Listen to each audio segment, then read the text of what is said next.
عمرك فكرت ان اكتر حاجة ممكن تكون بتحبها في حياتك ممكن تكون فتنة؟ ربنا قال انما اموالكم واولادكم فتنة، يعني مش مجرد نعمة، ده كمان اختبار. ابنك على فكرة مش محتاجك ان انت تكون سوبرمان، هو محتاجك تكون انسان بيفهمه ويسمعه ويسمح له يغلط، بدل ما يكبر ويقول كان عندي اب بس معرفوش. عمرك فكرت في يوم انك ممكن تكون موجود في حياة ابنك بس مش حاضر؟ على فكرة أكتر ناس سايبين ولادهم لوحدهم هم اللي عايشين معاهم في نفس البيت. علشان كده أوقات كتيرة بنشوف بيوت مليانة ناس بس فاضية من الحب. في آباء كتير وعائلات كتير بيصرفوا ويتعبوا بس ولادهم مش حاسين بيهم، وده لأنهم بيدوا كل حاجة إلا نفسهم.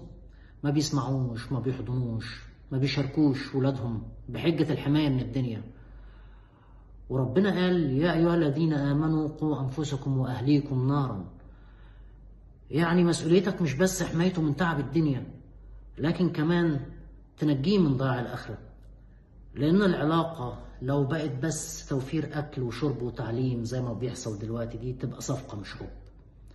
لأنك لما تربي ابنك علشان يسكت مش علشان يفهم، لما تعاقبه علشان يغلط مش علشان يتعلم، ساعتها انت بتفقده خطوة خطوة لحد ما يبقى معاك في بيت واحد بس عايش لوحده.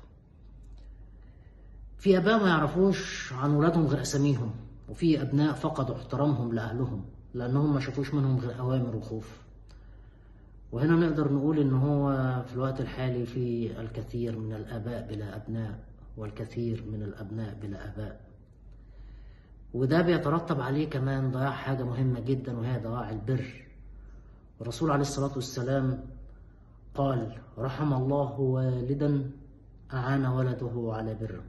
وعشان كده البيت اللي ما فيهوش حوار بيبقى فيه غربة حتى لو الناس نايمة جنب بعضها.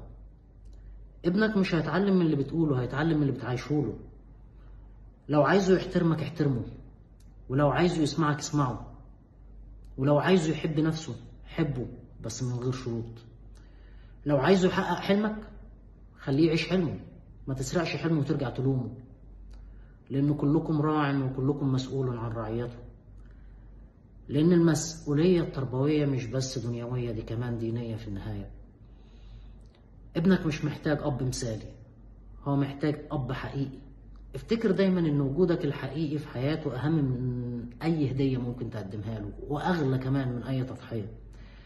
ما تخلوش يوم يعدي عليكم من غير ما تقربوا من ولادكم، لأن أقصى وجع من غيابكم هو حضوركم وهم مش شايفينكم. أتمنى إن احنا نكون بنقول حاجة تفيدنا. شاركوني بآرائكم لو في أي حاجة ممكن نقدر نضيفها لبعض. أشوفكم على خير. باي باي.